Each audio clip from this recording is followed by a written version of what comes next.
या कवितेमध्ये दुःखाला घरी एखादं कॅरेक्टर यावं, पाहुणा यावा, तसं बघितलं. दुःख येते, दुःख येतेच.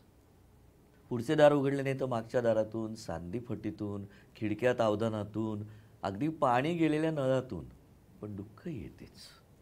त्यापेक्षा सरळ पुढचे दार उघडून उराउरी भेटावे त्याला, चेहरा निरखावा त्याचा. दुःख झाले म्हणून काय झाले, तेही दमलेले असते युगांच्या प्रवासाने. छान आराम खुर्चीत बसवावे त्याला. त्याचा मूड पाहून ऑफर करावा एखादा चहा, कॉफी, एखादे ड्रिंक, काही आवडीची गाणी, गझल वगैरे लावू का विचारावे. रिलॅक्स करावे दुःखाला. रिलॅक्स करावे दुःखाला. परके पण मिटवून टाकावे लवकरात लवकर. आस्थेने विचारावे, काय काम आहे, मी काही मदत करू शकतो का? काय काम आहे, मी काही मदत करू शकतो का? ते गडबडेल, गोंधळेल. कितीही आव आणला ना तरी दुःख बरेचदा दुर्बळच असते. वा. पण ते जाणवू देऊ नये, मान ठेवावा त्याचा.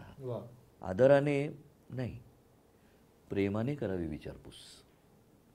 आदराने नाही, प्रेमाने करावी विचारपूस. नजर भिरभिरत असेलच त्याची, शेवटी न राहून विचारेलच ते, जरा घर पाहू का तुमचं? पाहू द्यावे, रिलॅक्स असावे आपण. वेळच्या वेळी कर भरलेल्या आणि डर नसलेल्या यजमाना घरी उगाचच आयकरवाल्यांची धाड पडते, तेव्हा तो राहतो तसे रिलॅक्स राहावे आपण. क्या बात आहे. घराचा कानाकोपरा, भिंती, जमीन, छप्पर, सारे तपशील धुंडाळत राहील दुःख. सुखाचा शेवटचा कण जप्त केल्याशिवाय व्यापू शकत नाही तुम्हाला दुःख. दुःखाला दुःख त्याचे असते. दुःखाला भय त्याचे असते. गांगरून गेलेले असते दुःख. तुमचा साधा शांत चेहरा पाहून कळत नसते त्याला समज बजावावे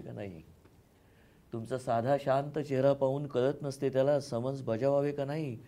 अर्धवट खात्रीने ते जप्त करू बघते तुमचे जग, पण ते जमत नाही त्याला, जमत नसतेच. मग उतरलेल्या चेहऱ्यानी आले तसे निघून जाते दुःख. क्या बात. वा वा वा. जाताना मनात एक कोडे घेऊन जाते, इतका तपशीलवार छापा मारूनही तुमच्या डोळ्यात लपलेले निरंजन निरागस सुख त्याला सापडलेले नसते. वा वा वा. दुःख येतेच, येऊ द्यावे, काही बिघडत नाही.